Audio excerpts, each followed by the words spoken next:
राज्य आंध्र प्रदेश का तिरुपति बालाजी मंदिर, जिसे दुनिया का सबसे अमीर मंदिर माना जाता है। इस मंदिर में हर महीने 300 से 400 करोड़ रुपए का दान आता है और इस मंदिर की कुल संपत्ति 2.5 लाख करोड़ रुपए है, जो दुनिया के कई देशों के बजट से भी कहीं ज्यादा है। मंदिर के पास 11 टन से अधिक सोना जमा है, जिसमें 1000 किलोग्राम का स्वर्ण मुकुट, 2.5 टन का सोने का कवच और हजारों सोने के आभूषण शामिल हैं। लेकिन इतना ज्यादा संपत्ति होने के बावजूद क्यों यहाँ के भगवान वेंकटेश्वर को कर्ज में डूबा हुआ माना जाता है? यह मंदिर भारत का ऐसा मंदिर है जो अपने अनसुलझे और चौंकाने वाले रहस्यों के लिए प्रसिद्ध है। यहाँ ऐसे ऐसे चमत्कार होते हैं जो विज्ञान और मानव सोच से परे हैं। यह मंदिर भगवान विष्णु के एक अवतार वेंकटेश्वर को समर्पित है और कहा जाता है कि यहाँ जो मूर्ति है वह खुद से प्रकट हुई है। इस मूर्ति के रहस्य भी चौंकाने वाले हैं। मंदिर के गर्भगृह में हमेशा पंखा चलता रहता है, जिस कारण यहाँ का तापमान हमेशा 20 डिग्री सेल्सियस ही होता है। इसके बावजूद वेंकटेश्वर भगवान की मूर्ति से हमेशा पसीना बहता रहता है, जिसे पुजारी थोड़ी थोड़ी देर में पोंछते रहते हैं। और साथ ही जब इस मूर्ति को चंदन के लेप से नहलाया जाता है तो इसकी छाती पर माता लक्ष्मी की आकृति दिखती है। तो क्या है इसकी असली सच्चाई? क्यों यह मूर्ति इतनी चमत्कारी है? एक और चौंकाने वाली बात तो यह है कि मूर्ति का पिछला हिस्सा देखने की सख्त मनाही है। माना जाता है कि इसके पीछे से गुप्त सुरंगें हैं। 1937 में एक युवा पुजारी रामानुजाचार्य इस मूर्ति के पीछे गए और वहां उन्होंने जो देखा वह हैरान करने वाला था। आखिर उन्होंने ऐसा क्या देखा? इस मंदिर में मिलने वाले प्रसाद के पीछे भी एक बड़ी और रहस्यमयी कहानी छुपी हुई है। यहाँ हर दिन 3 लाख से 5 लाख लड्डू बनते हैं और सारे लड्डू का स्वाद और वजन एक समान होता है। परंतु उससे भी ज्यादा चौंकाने वाली बात तो यह है कि इस मंदिर में इस्तेमाल होने वाली सारी चीजें एक रहस्यमयी गांव से आती हैं, जो कि इस मंदिर से 23 किलोमीटर दूर है। लेकिन आज तक इस गांव में कोई नहीं जा पाया। आखिर इसके पीछे क्या रहस्य है? इस मंदिर में भगवान वेंकटेश्वर की मूर्ति के सामने एक दीपक 1000 वर्षों से जल रहा है, वह भी बिना तेल और बाती के। आखिर यह कैसे संभव है और किसने इस दीपक को जलाया? आगे जब मैं इस दीपक की सच्चाई बताऊंगा तो आप भी हैरान रह जाएंगे। अगर आप इस मंदिर में जाएंगे तो आपको एक प्रथा देखने को मिलेगी, वह है केश दान करने की। इस मंदिर में हर दिन हजारों श्रद्धालु अपने केश दान करते हैं, पर आखिर ऐसा क्यों? और चौंकाने वाली बात तो यह है कि वेंकटेश्वर भगवान की मूर्ति में लगा हुआ बाल असली है और कई हजार साल पुराना है। यह बाल न तो झड़ता है और न उलझता है। क्या यह विज्ञान है या कोई ऐसा चमत्कार जो हमारी समझ से परे है? अब सबसे मुख्य प्रश्न यह आता है कि मंदिर का निर्माण किसने और कब कराया? यह सबसे ज्यादा कठिन सवाल है जिसने इतिहासकारों को चौंका कर रख दिया है। 1987 में जब ASI यानी कि आर्कियोलॉजिकल सर्वे ऑफ इंडिया के इतिहासकारों ने इस मंदिर की उम्र पता करने के लिए कार्बन डेटिंग की, तो अचानक उनके सारे उपकरणों ने काम करना बंद कर दिया। तो क्या यह मंदिर अपने रहस्यों को सुरक्षित रखने के लिए खुद को बचाता है? इस मंदिर में की गई भविष्यवाणियां भी चौंकाने वाली हैं, जो आज सच हो रही हैं। माना जाता है कि मंदिर की कई ऐसी सच्चाइयां हैं जिन्हें आम लोगों से छिपाया जा रहा है। 2020 में नासा के प्रोजेक्ट गरुड़ के तहत तिरुपति पहाड़ियों का अध्ययन किया गया और इस विश्लेषण में उन्होंने जो पाया उसने नासा के वैज्ञानिकों को भी हैरान कर दिया। लेकिन इस रिपोर्ट को प्रकाशित करने से पहले ही बंद कर दिया गया। आखिर ऐसा क्या था उस रिपोर्ट में साल 2035 को लेकर जिसने सबको चौंका दिया? इस मंदिर के पास 11 टन से अधिक सोना है और वेंकटेश्वर भगवान की मूर्ति को पहनाया गया मुकुट ही 1000 किलोग्राम का है। लेकिन रहस्यमयी है इस मुकुट में लगी कृष्ण मणि, जो कि कोहिनूर से भी कहीं ज्यादा महंगी है। आखिर क्या है इस मणि की सच्चाई? क्या यह वही मणि है जिसका जिक्र विष्णु पुराण में कौस्तुभ मणि के रूप में किया गया है? ऐसे न जाने और भी कितने रहस्य हैं जो आपके कल्पना से कहीं परे हैं। लेकिन आज की इस डॉक्यूमेंट्री में हम आपको उन सारे रहस्यों की सच्चाई बताने वाले हैं जो कि आपको न ही किसी किताब में मिलेगी और न ही इंटरनेट पर। इस डॉक्यूमेंट्री में हम उतरेंगे इतिहास के उन अंधेरे कुओं में जिसका रहस्य आप सबसे छिपाया गया है। लेकिन उससे पहले अगर चैनल पर नए हैं तो वीडियो को लाइक करके चैनल को सब्सक्राइब जरूर कर लें। यह आपके लिए तो फ्री है, पर इससे हमारी काफी मदद हो जाती है। तो चलिए अब चलते हैं तिरुपति बालाजी की रहस्यमयी यात्रा पर। बोलिए जय तिरुपति बालाजी।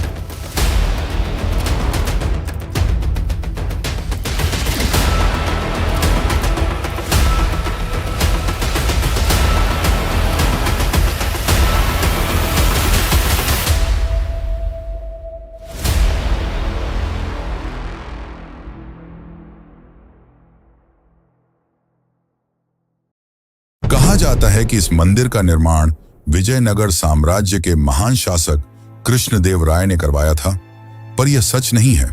इस मंदिर में वेंकटेश्वर भगवान की मूर्ति कहां से आई और इस मंदिर का निर्माण कब और किसने कराया, यह जानने के लिए हमें एक पौराणिक कथा को समझना होगा।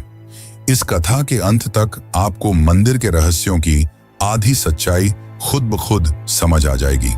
तो इस कथा को अंत तक जरूर देखें, क्योंकि यह आपको एक रहस्यमयी दुनिया की ओर ले जाने वाली है। पौराणिक कथाओं के अनुसार प्रलय के उस भयावह दौर की बात है जब समस्त पृथ्वी जलमग्न हो गई थी। पौराणिक ग्रंथों में वर्णित है कि पवन देव ने अपने उग्र रूप में इतनी प्रचंड गति से उड़ान भरी कि आकाश के बादल फट पड़े और ऐसा वर्षा का प्रकोप शुरू हुआ जिसने धरती को पूरी तरह जल में डुबो दिया। ऐसे में समस्त सृष्टि को संकट से उबारने के लिए भगवान विष्णु ने आदि वराह का अवतार धारण किया। उस दिव्य वराह ने अपने विशाल दांतों से संपूर्ण पृथ्वी को जल के गर्भ से बाहर निकाला और उसे पुनः स्थापित किया। इसके बाद सृष्टि पर पुनः जीवन का निर्माण करने के लिए ब्रह्मा जी ने विष्णु जी से अनुरोध किया कि वे यहीं रुकें, जिसके बाद विष्णु ने अपने वराह रूप को परिवर्तित कर एक नया दिव्य स्वरूप धारण किया। 4 भुजाओं वाला एक तेजस्वी स्वरूप जो साक्षात भगवान विष्णु का ही रूप था। इस स्वरूप में वे भूदेवी के साथ तिरुमला की पहाड़ियों पर निवास करने लगे। यहां उन्होंने मानव जाति को ध्यान योग और कर्म योग का ज्ञान देना शुरू किया। समय बीतता गया और कलयुग का आगमन हुआ। तब विष्णु इस लोक को छोड़ अपने बैकुंठ धाम वापस लौट गए, जिससे ब्रह्मा जी काफी चिंतित हो गए और उन्होंने नारद से अनुरोध किया कि वे श्री हरि विष्णु को वापस पृथ्वी पर लाएं। इसके बाद नारद जी गंगा किनारे पहुंचे। वहां उन्होंने देखा कि कुछ साधु गण एक गंभीर विषय पर चर्चा कर रहे थे। वे यह निर्णय नहीं कर पा रहे थे कि उनके यज्ञों का फल किस देवता को अर्पित किया जाए। तब नारद मुनि के सुझाव पर महर्षि भृगु ने त्रिदेव की परीक्षा लेने का निश्चय किया। सबसे पहले वे ब्रह्मा के पास गए, पर उस समय ब्रह्मा अपनी सृष्टि के निर्माण कार्य में व्यस्त थे, जिससे महर्षि काफी क्रोधित हुए और वहां से चले गए। जिसके पश्चात महर्षि शिव जी के पास पहुंचे। भगवान शिव ने जैसे ही महर्षि भृगु को देखा, वे प्रसन्न होकर उनका आलिंगन करने के लिए आगे बढ़े, किंतु भृगु ने उनके आलिंगन को स्वीकार करने से इनकार कर दिया और कहा, हे महादेव, आपने सदैव ही धर्म और वेदों की मर्यादाओं का उल्लंघन किया है। आप दुष्ट राक्षसों और असुरों को ऐसे वरदान देते हैं जिससे संपूर्ण सृष्टि को संकटों का सामना करना पड़ता है। इसीलिए मैं आपका आलिंगन स्वीकार नहीं कर सकता। ये सुनकर शिव क्रोधित हो उठे, किंतु माता पार्वती ने उन्हें शांत कर दिया। अंत में महर्षि भृगु बैकुंठ पहुंचे, जहां भगवान विष्णु शयन कर रहे थे और देवी लक्ष्मी उनके चरण दबा रही थीं। भृगु ने क्रोध में आकर भगवान विष्णु की छाती पर जोरदार लात मारी, किंतु विष्णु ने शांत भाव से उठकर न केवल महर्षि से क्षमा मांगी, बल्कि उनके चरण दबाने लगे और पूछा, महर्षि, आपके कोमल चरणों को मेरे कठोर हृदय से चोट तो नहीं लगी? भगवान विष्णु की इस अद्भुत विनम्रता और सहनशीलता को देखकर महर्षि भृगु अत्यंत प्रसन्न हुए और उन्होंने घोषणा की कि अब से सभी यज्ञों का फल केवल भगवान विष्णु को ही प्राप्त होगा। इस घटना के बाद श्री हरि विष्णु ने तो भृगु को क्षमा कर दिया, पर इस अपमान से माता लक्ष्मी काफी क्रोधित हो उठी। उन्हें अपने पति का यह अपमान सहन नहीं हुआ और उन्होंने भगवान विष्णु से भृगु ऋषि को श्राप देने के लिए कहा, परंतु विष्णु तो धैर्य और क्षमा के सागर थे, इसलिए उन्होंने ऐसा नहीं किया। इसके परिणाम स्वरूप माता लक्ष्मी ने बैकुंठ लोक का त्याग कर दिया और तपस्या करने धरती लोक पर आ गईं। वे कोल्हापुर नामक स्थान पर ध्यान करने लगी। इस बात से विष्णु जी अत्यंत दुखी हो गए। उन्हें बैकुंठ में सूनापन महसूस होने लगा। इसके पश्चात उन्होंने भी बैकुंठ को छोड़ दिया और धरती पर माता लक्ष्मी की खोज में निकल पड़े। वे घने जंगलों में भटकते, नदियों के तट पर बैठकर रोते, पर्वतों की चोटियों से पुकारते, किंतु लक्ष्मी का कहीं पता नहीं चला। थक हार कर वे वेंकटेश्वर पर्वत में एक वृक्ष के नीचे स्थित विशाल चींटी की बांबी के आश्रय में विश्राम करने लगे। उनकी यह दशा शिव और ब्रह्मा से देखी नहीं गई और उन्होंने उनकी सहायता करने का निश्चय किया। इसके बाद शिव जी और ब्रह्मा जी ने गाय और बछड़े का रूप धारण किया और माता लक्ष्मी के पास पहुंचे। माता लक्ष्मी ने उन दोनों को उस समय के शासक चोल राजा को सौंप दिया। राजा ने उन्हें अपने महल की पशुशाला में रखवा दिया और उनकी जिम्मेदारी एक चरवाहे को सौंप दी। कुछ दिनों तक दूध देने के बाद एक दिन वह गाय अचानक दूध देना बंद कर देती है। इसके बाद एक रहस्यमय घटना घटने लगती है। गाय रोजाना कुछ समय के लिए गायब हो जाती और लौटते समय उसका थन खाली मिलता। चरवाहा हैरान था। एक दिन उसने गाय का पीछा किया तो देखा कि वह तिरुमला की एक पहाड़ी पर स्थित विशाल चींटी की बांबी के पास जाकर अपना संपूर्ण दूध उसके अंदर उड़ेल देती है। जब उसने ध्यान से देखा तो आश्चर्यचकित रह गया। उस बांबी के भीतर स्वयं भगवान विष्णु विराजमान थे, जो उस दूध को पीकर अपनी भूख मिटा रहे थे। क्रोध में आकर चरवाहे ने गाय की ओर कुल्हाड़ी फेंकी। तभी एक चमत्कार हुआ। विष्णु तुरंत प्रकट हो गए और गाय को बचाने के प्रयास में कुल्हाड़ी उनके माथे पर जा लगी। तब श्री हरि विष्णु ने क्रोध में आकर उस चरवाहे को वहीं पर मृत्युदंड दिया। जब यह बात राजा को पता चली तो वे तुरंत वहां पहुंचे।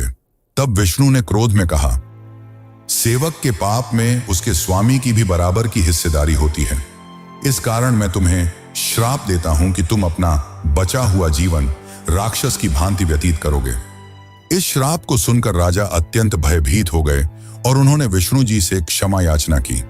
तब विष्णु जी का क्रोध शांत हुआ और उन्होंने राजा को वरदान देते हुए कहा, हे राजन, तुम्हारा अगला जन्म आकाश राजा के रूप में होगा। तुम्हारी एक पुत्री होगी जिसका नाम पद्मावती होगा और उसका विवाह मेरे वेंकटेश्वर स्वरूप से होगा। फिर राजा चोल का आकाश राजा के रूप में पुनर्जन्म हुआ और उनके घर पद्मावती नाम की एक सुंदर कन्या का जन्म हुआ। और उसी वक्त भगवान विष्णु ने भी वकुला नामक साध्वी के घर श्रीनिवास रूप में जन्म लिया, जो कि गरीब परिवार से आते थे। अब धीरे धीरे दोनों की उम्र बढ़ने लगी और देखते ही देखते वे शादी के लायक हो गए। एक दिन पद्मावती अपने कुछ सखियों के साथ वन में घूम रही थी। उसी वक्त अचानक एक गुस्से से तिलमिलाया जंगली हाथी बड़ी ही तेजी से उनकी ओर बढ़ा। वे काफी डर गईं, लेकिन तभी वहां श्रीनिवास आ पहुंचे और उसकी रक्षा की। इससे पद्मावती काफी प्रभावित हुई और दोनों ने एक ही नजर में एक दूसरे को पसंद कर लिया। ये बात पद्मावती ने अपने पिता आकाश राजा को बताई। शुरू में तो उन्होंने साफ मना कर दिया, क्योंकि श्रीनिवास काफी निर्धन परिवार से थे। पर रात में राजा आकाश के सपने में भगवान विष्णु आए और उन्हें अपने वरदान के बारे में बताया, जिसके पश्चात राजा आकाश श्रीनिवास और पद्मावती के विवाह के लिए मान गए। लेकिन जब दोनों का विवाह हुआ तब एक शर्त रखी गई कि वर पक्ष को वधू पक्ष को कुछ धनराशि देनी होगी। परंतु श्रीनिवास तो काफी गरीब परिवार से थे, जिस कारण उन्होंने धन के स्वामी कुबेर से कुछ धन उधार लिया और उन्होंने कुबेर से यह वादा किया कि वह यह धन कलयुग के अंत तक चुका देंगे। और इसी कारण आज भी श्री वेंकटेश्वर को कर्ज में डूबा हुआ माना जाता है और यहाँ आने वाले श्रद्धालु अपनी कमाई का कुछ हिस्सा भगवान को दान करते हैं, ताकि वे उनका कर्ज जल्द से जल्द चुका सकें। आगे इस कथा के अनुसार जब श्रीनिवास और पद्मावती का विवाह हो जाता है, तब इस बात का पता मां लक्ष्मी को चलता है। वह इस बात पर विश्वास नहीं कर पा रही थी कि उनके स्वामी ने किसी और कन्या के साथ विवाह कर लिया है, जिसके पश्चात पद्मावती और माता लक्ष्मी में विवाद हो गया। यह विवाद काफी ज्यादा बढ़ गया, जिसके बाद श्रीनिवास ने अपने आप को मूर्ति में बदल लिया और यही मूर्ति आज तिरुपति बालाजी में श्री वेंकटेश्वर के रूप में पूजी जाती है।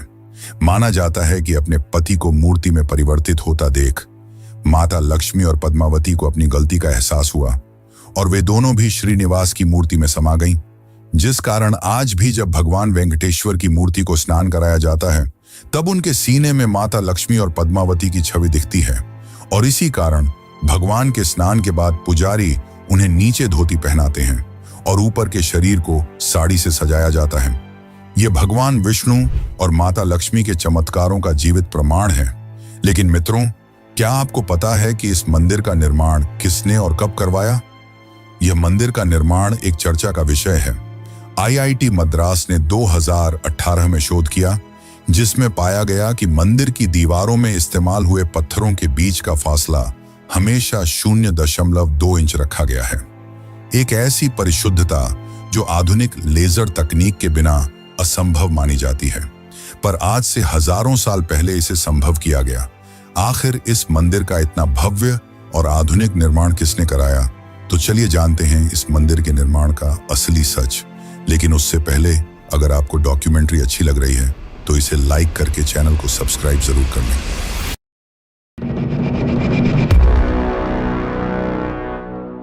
दोस्तों, आपने यह तो जान लिया कि यह मूर्ति यहां कैसे आई। अब हम आपको बताते हैं इस मंदिर के निर्माण की कहानी। तिरुपति के भव्य मंदिर का निर्माण इतिहास कई शताब्दियों के विकास की कहानी कहता है।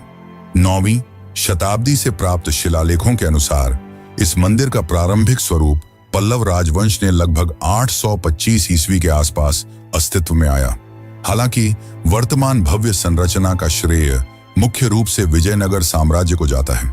इस मंदिर का इतिहास 9वीं शताब्दी में पल्लव राजाओं के शासनकाल से शुरू होता है, जिन्होंने काले ग्रेनाइट पत्थर से मंदिर का प्रारंभिक गर्भगृह बनवाया। चोल राजवंश ने 11वीं शताब्दी में इसका विस्तार किया और 12 गांव मंदिर को दान में दिए। मंदिर को वास्तविक भव्यता मिली विजयनगर साम्राज्य के शासनकाल में।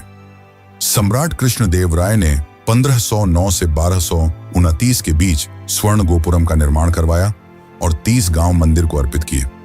मराठा शासक रघुनाथराव पेशवा ने 1750 में चांदी का विशाल सिंहासन दान दिया। ब्रिटिश काल में मंदिर का प्रबंधन महंतों के पास रहा। 1933 में स्थापित टीटीडी आज 300 से अधिक मंदिरों का संचालन करता है। मंदिर परिसर में 1200 से अधिक शिलालेख और ASI द्वारा खोजी गई 10वीं शताब्दी की गुप्त सुरंगें इसके ऐतिहासिक महत्व को प्रमाणित करती हैं। वर्तमान में यह विश्व के सबसे धनी मंदिरों में से एक है, जहां प्रतिवर्ष लाखों भक्त दर्शन के लिए आते हैं। ये सारी बातें ये बताती हैं कि इस मंदिर को किसी भगवान या किसी एक राजा ने नहीं बनवाया।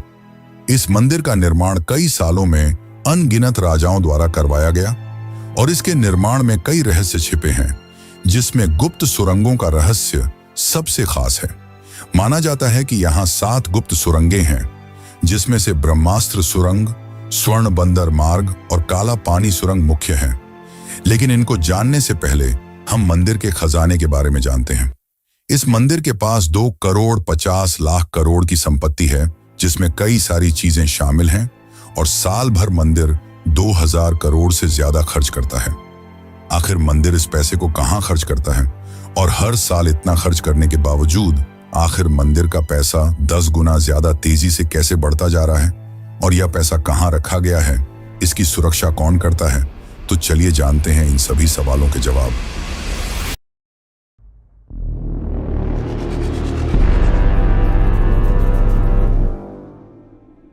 मंदिर की मासिक आय लगभग 300 से 400 करोड़ है, जबकि इसकी सालाना कमाई 5000 करोड़ से ऊपर पहुंच जाती है। इस मंदिर के पास 11 टन से अधिक सोने का खजाना है, जिसमें 1000 किलोग्राम का मुकुट और 2.5 टन सोने का कवच है। साथ ही और भी कई सोने के आभूषण हैं। 2022 में एक भक्त ने 1000 किलो सोना दान किया, जो एक ही दिन में किसी मंदिर को मिला सबसे बड़ा दान बन गया। इस मंदिर के सोने की रखवाली और मैनेजमेंट की जिम्मेदारी टीटीडी यानी कि तिरुमला तिरुपति देवस्थानम के पास है और इस मंदिर के पास सिर्फ सोना ही नहीं बल्कि 43,000 एकड़ जमीन, शेयर मार्केट में 10,000 करोड़ रुपए का निवेश और दुनिया भर में 12 बैंक अकाउंट्स हैं। और इन सारे पैसों को संभालने के लिए टीटीडी ने एक भूमिगत वॉल्ट बनाया है, जिसकी सुरक्षा भारतीय रिजर्व बैंक जितनी सख्त है। क्या आप जानते हैं कि इस वॉल्ट को खोलने के लिए 3 अलग अलग लोगों की अंगुलियों के निशान चाहिए? लेकिन सबसे बड़ा सवाल यह है कि यह सारा पैसा कहां जाता है। दरअसल मंदिर हर साल 2000 करोड़ रुपए से ज्यादा सामाजिक कल्याण पर खर्च करता है, जिसमें शामिल है अन्नदान, जो कि इस मंदिर का सबसे बड़ा प्रोजेक्ट है। हर दिन 3 से 4 लाख भक्तों को मुफ्त भोजन दिया जाता है। बाकी मंदिर 20 से ज्यादा मेडिकल कॉलेज और हॉस्पिटल्स भी चलाता है, जहां गरीबों का मुफ्त इलाज किया जाता है। 300 से ज्यादा स्कूल और कॉलेज, जहां 50,000 से ज्यादा बच्चों को फ्री शिक्षा प्रदान की जाती है। ऐसे और भी कई कल्याणकारी काम किए जाते हैं। अब सवाल यह है कि इतना खर्च करने के बाद भी मंदिर दिनों दिन इतना ज्यादा अमीर कैसे होता जा रहा है। इसके पीछे की सच्चाई यह है कि मंदिर सिर्फ पैसे खर्च नहीं करता, बल्कि निवेश भी करता है। 12,000 करोड़ से ज्यादा मंदिर ने फिक्स्ड डिपॉजिट में जमा कर रखा है, जहां से सालाना मंदिर को 800 करोड़ रुपए का मुनाफा होता है। और साथ ही 10,000 करोड़ से ज्यादा रुपए शेयर मार्केट में रिलायंस, टाटा और SBI जैसी कंपनियों पर लगाए हैं, जहां से उनको काफी फायदा होता है। ऐसे और भी कई जगह पर निवेश कर रखा है, जिससे मंदिर को काफी ज्यादा फायदा होता है। और साथ ही हर साल श्रद्धालु भी लाखों रुपए दान करते हैं। यहाँ श्रद्धालु केवल धन नहीं, बल्कि बाल का भी दान करते हैं, जो कि एक विचित्र मगर रहस्यमयी परंपरा है। आखिर यहाँ लोग अपने बाल क्यों दान करते हैं? तो चलिए जानते हैं इसकी सच्चाई।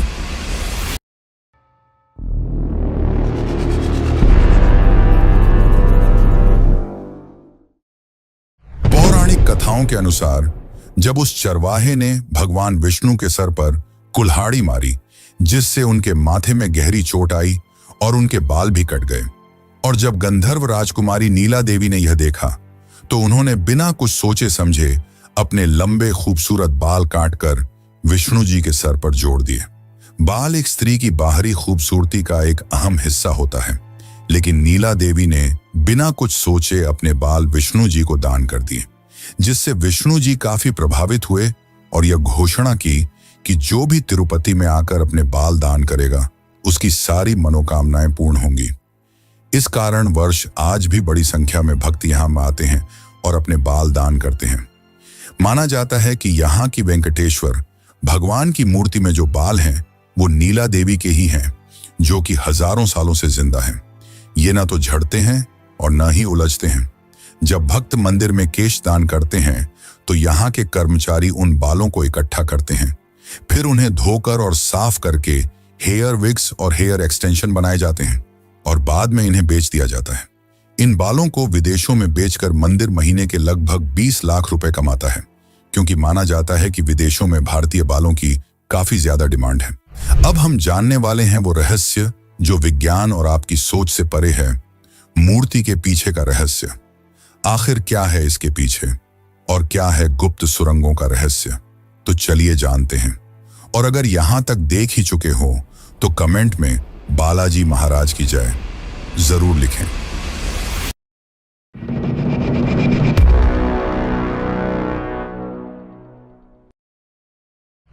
साल 1937 की वो भयावह रात, जब एक युवा पुजारी रामानुजाचार्य ने जिज्ञासावश मूर्ति के पीछे झांकने की कोशिश की।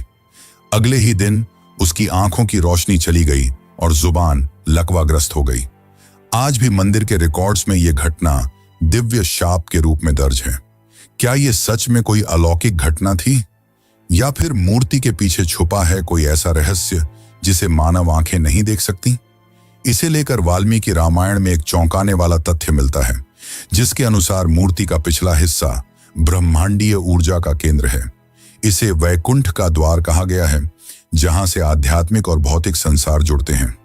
मंदिर के वरिष्ठ पुजारी श्रीनिवासाचार्य ने 2018 में एक इंटरव्यू में बताया, रात के समय जब मैं अकेले गर्भगृह में होता हूं, तो मूर्ति के पीछे से किसी के सांस लेने की आवाज सुनाई देती है, जैसे कोई जीवित हो। इसके साथ ही 2005 में एक पुजारी ने दावा किया कि उसने मूर्ति के पीछे एक नीली रोशनी देखी। और फिर 2011 में इंफ्रारेड कैमरा लगाने की कोशिश की गई, लेकिन वो अचानक फेल हो गया। 2019 में IIT मद्रास के वैज्ञानिकों ने एक चौंकाने वाला खुलासा किया, जिसके अनुसार मूर्ति का पिछला हिस्सा रेडियो एक्टिव गुण दिखाता है, जिस कारण जब मूर्ति पर लाइट पड़ती है तो वहां अजीब तरंगें गूंजती हैं। पर यह केवल एक थ्योरी है। इसकी असली सच्चाई विज्ञान आज भी नहीं समझ पाया। लेकिन धर्म ग्रंथों के अनुसार यहां दूसरे लोक में जाने के लिए कई गुप्त सुरंगें हैं। जनवरी 2022 रात के 2 बजे जब ASI की एक टीम ने मंदिर के नीचे गुप्त सुरंग का दरवाजा खोला, तो उनके सामने जो हुआ वह आज भी राज का विषय है। जैसे ही उन्होंने अंदर कदम रखा, सभी टॉर्च एक साथ बंद हो गए और उनके रेडियो डिवाइस से एक अजीब सी सिसकी की आवाज आई। अगले ही पल टीम लीडर डॉक्टर रवि ने खुदाई रोकने का आदेश दे दिया। क्या उन्होंने वहां कोई अलौकिक शक्ति देखी थी या फिर कोई ऐसा प्राचीन रहस्य जिसे दबाना जरूरी था? धर्मशास्त्रों के अनुसार यहां 7 सुरंगें हैं, जिसमें से 3 मुख्य हैं। पहली, ब्रह्मास्त्र सुरंग। माना जाता है कि इस सुरंग के अंत में एक ऐसा शक्तिशाली अस्त्र है जिसे इस्तेमाल करने वाला सबसे ज्यादा शक्तिशाली बन जाएगा। 1993 में ब्रिटिश इंजीनियरों ने इसे खोजने की कोशिश भी की थी, लेकिन उस खोज के दौरान 5 इंजीनियर रहस्यमयी रूप से गायब हो गए, जिसके बाद उन्होंने यह खोज रोक दी। दूसरी सुरंग है स्वर्ण बंदर मार्ग। माना जाता है कि विजयनगर साम्राज्य के राजा कृष्णदेव राय ने यहां 500 टन सोना छिपाया था, और जब 2018 में ग्राउंड पेनेट्रेटिंग रडार सर्वे किया गया तो यहां कई अकल्पनीय और अद्भुत धातुएं मिली। अब तीसरी सुरंग, जिसे काला पानी सुरंग कहा जाता है, इसके अंदर एक अज्ञात काले पानी जैसा तरल पदार्थ भरा हुआ है, जिसकी 2001 में सैंपल लिया गया, और जब लैब टेक्नीशियन ने इसकी जांच करने की कोशिश की तो उनकी आंखों की रोशनी चली गई। आखिर ऐसा कैसे हुआ? तिरुपति बालाजी की रहस्यमयी कहानियां यहीं समाप्त नहीं होती। असली चौंकाने वाला रहस्य तो भगवान की मूर्ति से निरंतर बहने वाला पसीना है। मंदिर परिसर में पंखे लगातार चलते रहते हैं, क्योंकि बालाजी की मूर्ति से निरंतर गर्मी निकलती रहती है। इसी कारण मूर्ति हमेशा पसीने से तर रहती है। पुजारी नियमित रूप से मूर्ति को कपड़े से पोंछते रहते हैं, परंतु कुछ ही देर में मूर्ति फिर से पसीने से भीग जाती है। इसके अलावा मूर्ति से समुद्र की लहरों जैसी गूंजती आवाजें सुनाई देती हैं, जिसे भक्त मूर्ति के जीवंत होने का प्रमाण मानते हैं। स्थानीय मान्यता के अनुसार बालाजी के चरणों से वैकुंठ की पवित्र नदी विरजा प्रवाहित होती है। मंदिर परिसर में स्थित भावी कुआं भी इसी नदी से जुड़ा हुआ माना जाता है।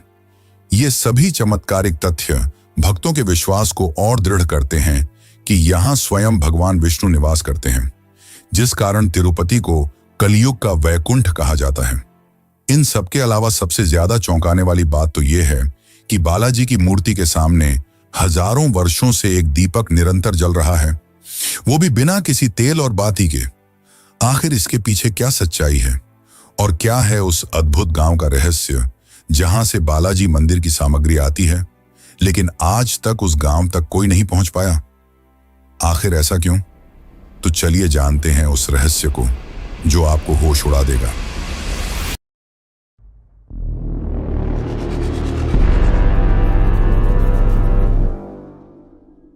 1000 साल से जल रही वो लौ जिसने वैज्ञानिकों को हैरान कर दिया है।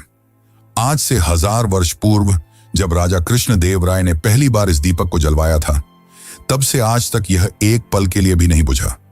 यह कोई मिथक नहीं, बल्कि टीटीडी के ऐतिहासिक रिकॉर्ड्स में दर्ज सच्चाई है।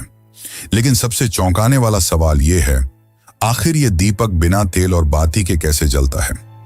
2017 में डीआरडीओ की एक टीम ने इसकी रिसर्च की तो पाया कि यह दीपक एक अमृत तुल्य नामक तेल से जलता है, जो हिमालय की जड़ी बूटी से बनाया जाता है, और इसकी बाती देवदार वृक्ष की छाल से बनी है, जो हजारों वर्षों तक नहीं जलती बल्कि धीरे धीरे रूपांतरित होती है।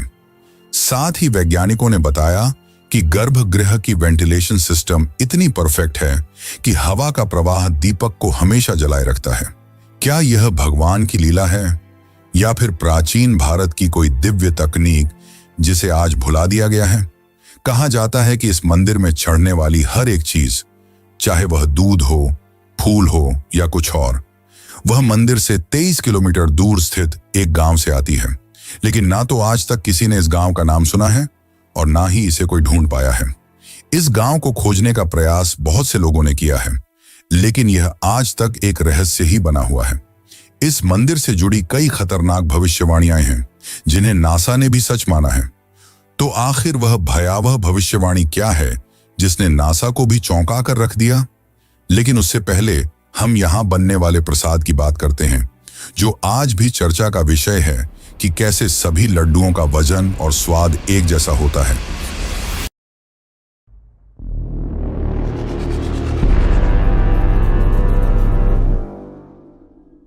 तिरुपति मंदिर मंदिर में प्रसिद्ध लड्डू प्रसाद की कहानी बहुत ही अद्भुत है। कहते हैं कि जब तिरुपति बालाजी मंदिर में भगवान वेंकटेश्वर की मूर्ति स्थापित की जा रही थी, तो पुजारियों को समझ नहीं आ रहा था कि प्रभु को भोग में क्या अर्पित करें। उसी समय एक बूढ़ी मां लड्डू का थाल लेकर आई और कहा कि यह लड्डू की थाली प्रथम नैवेद्य के रूप में स्वीकार करें।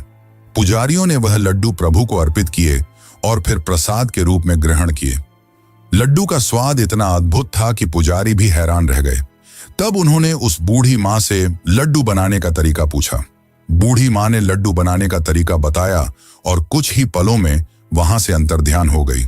इस घटना के बाद माना गया कि खुद देवी लक्ष्मी ने प्रसाद का संकेत देने के लिए सहायता की थी। तब से यह लड्डू तिरुपति बालाजी में बनाए जाने लगे। यह तो हो गई प्रसाद की बात। अब करते हैं उस भविष्यवाणी की बात जिसने नासा को भी चौंका दिया। भविष्य पुराण के अनुसार जब कलयुग अपने चरम पर होगा, तब तिरुपति की पहाड़ियों से एक विचित्र प्रकाश निकलेगा और भगवान वेंकटेश्वर की मूर्ति अपना रूप बदल लेगी। 2018 की नासा की गोपनीय रिपोर्ट में पाया गया कि तिरुपति पर्वत के नीचे एक अज्ञात ऊर्जा स्रोत सक्रिय हो रहा है, जो हर साल 0.3% की दर से बढ़ रहा है। वैज्ञानिकों का मानना है कि यदि यही गति बनी रही तो सन 2035 तक यहां से एक विशाल चुंबकीय तूफान उठ सकता है, जो कि काफी खतरनाक और भयावह होगा। 2020 में नासा के प्रोजेक्ट गरुड़ के तहत तिरुपति पहाड़ियों का अध्ययन किया गया, जिसके लीक हुए दस्तावेजों के अनुसार यहां की चट्टानों में एक अज्ञात धातु मिली, जो अंतरिक्ष में पाए जाने वाले उल्कापिंडों जैसी है। भूकंप मापी यंत्रों ने प्रतिदिन 3 बार एक अजीब सी ध्वनि दर्ज की, जो ओम की ध्वनि से मिलती जुलती है। और सबसे चौंकाने वाली बात तो यह है कि पर्वत के नीचे एक विशाल गुफा है, जिसमें कोई जीवित ऊर्जा स्रोत स्पंदित हो रहा है। क्या यह कलयुग के अंत की ओर इशारा कर रहा है? ऐसे और भी कई चौंकाने वाले रहस्य हैं जो विज्ञान के परे हैं, मगर भक्त इसे भगवान की लीला और उनकी उपस्थिति का प्रमाण मानते हैं। वैसे क्या आपको पता है कि भारत के कई मंदिरों में बलि दी जाती है? यहां मैं पशु बलि की नहीं, मानव यानी इंसानों की बलि की बात कर रहा हूं। और 2019 का वो चौंकाने वाला हादसा, जब कामाख्या मंदिर में एक बुजुर्ग महिला का कटा हुआ सिर मिला, तो आखिर इसकी क्या सच्चाई है? क्यों इस मंदिर को तांत्रिकों की राजधानी कहा जाता है? अगर आप भी इसकी सच्चाई जानना चाहते हैं तो चैनल पर जाकर यह वीडियो जरूर देखें। धन्यवाद।